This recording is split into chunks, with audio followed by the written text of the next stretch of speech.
گاندربل میں پھل اتپادک نراشا کی استھتی میں ہیں کیونکہ کئی بازاروں میں پھلوں کی مانگ بہت کم ہے جس سے کسانوں کو سب سے زیادہ نقصان کا سامنا ہے۔ وقورہ، زیزنا اور اس کے آس پاس کے گاؤں کے باغیچوں میں ٹنوں سیب کی فصل سڑنے کی آشنکا ہے۔ کسانوں کے مطابق سیزن کے شروعاتی دور میں سیب کی مانگ زیادہ تھی لیکن اس سال بازار میں قریب 40% کی گراوٹ آئی ہے۔ ان کے مطابق ایران سمیت انیہ دیشوں سے پھلوں کے آیات کے کارن کشمیری سیب کی مانگ میں بے حد کمی دیکھی جا رہی ہے۔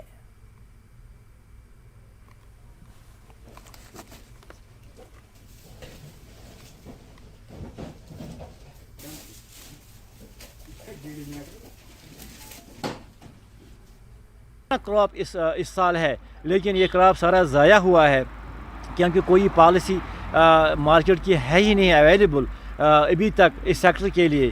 تو ہم آپ کی وسادت سے LG انتظامیہ سے ادباً احتراماً یہ گزارش کرتے ہیں کہ اس سیکٹر کی طرف سے زیادہ توجہ دیا جائے کیونکہ یہ ہمارا بیک بون ہے۔ اس سال میوہ زیادہ تھا، فروٹ زیادہ تھا، اس سال گاڑیوں کی دقت رہی جس سے باڑا بھی بڑھ گیا، بس یہی زیادہ دقت اسی کی وجہ سے۔ آگے منڈیوں کی کھپت اتنی نہیں ہوتی تھی، 10-20 گاڑیاں ایک ہی دن پہنچی منڈی میں، اس وجہ سے مارکیٹ پورا گرا ہوا ہے۔